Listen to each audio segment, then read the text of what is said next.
this is indicating the separation between antennas. And people ask me all the time, and many people can criticize our figures here, but they're pretty accurate.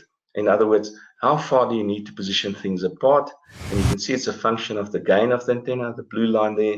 So if it's a low gain antenna, and if they're higher gain, you have to position them further apart for MIMO performance. Reason for that is that the beam gets narrower, so the reflections are no longer that far off the path of the main beam, and hence they need to be further apart to get some decorrelation. So these numbers here, I think, are excellent numbers to use. If it's a panel antenna, it's from the one edge of the panel to the next edge here. And if it's an omni antenna, it's of course from the center of the two antennas, or perhaps the side, but should be more or less the same thing. So this perhaps is a one curve I would print out and use, because I get asked this question all the time.